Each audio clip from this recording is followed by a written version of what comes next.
Presidency college के professor नवरस Afridi ने नरसंहार की अवधारणा पर हाल ही में एक किताब लिखी है। उनकी ये संक्षिप्त टिप्पणी।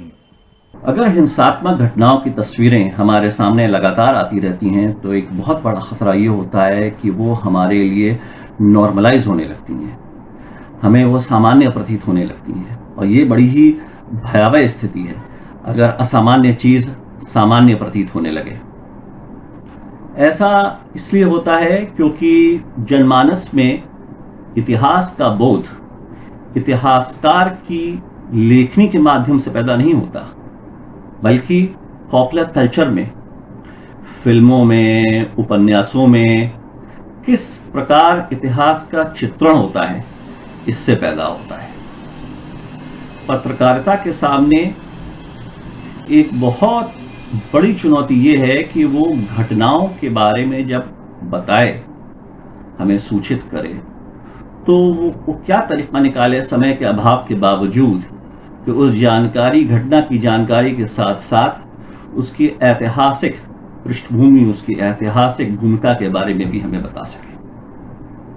और नॉर्मलाइजेशन का अगला चरण होता है चीजों का ट्रिविलाइज हो जाना, यानी कि उनका मजाक बन जाना।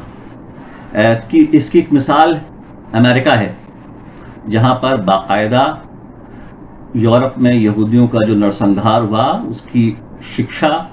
एक सुनियोजित ढंग से दी जाती है उनके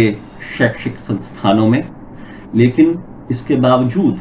वहां पर इस तरह के चुटकुले और मजाक बनने लगे हॉलोकॉस्ट के ऊपर कि हिटलर ने खुदकुशी क्यों कर ली, क्योंकि उसको गैस का इतना बड़ा बिल प्राप्त हुआ, उस जहरीली गैस का जिसका उसने प्रयोग किया था तो यहूदियों का नरसंहार करने के लिए। तो किसी भी हिंसात्मक घटना की जानकारी उसकी ऐतिहासिक पृष्ठभूमि के बगैर, उसकी ऐतिहासिक भूमिका के बगैर चीजों को नॉर्मलाइज कर सकती है और अगली स्टेज हो सकती है उनका ट्रिविलाइज हो जाना, उस हिंसा का मजाक बन जाना।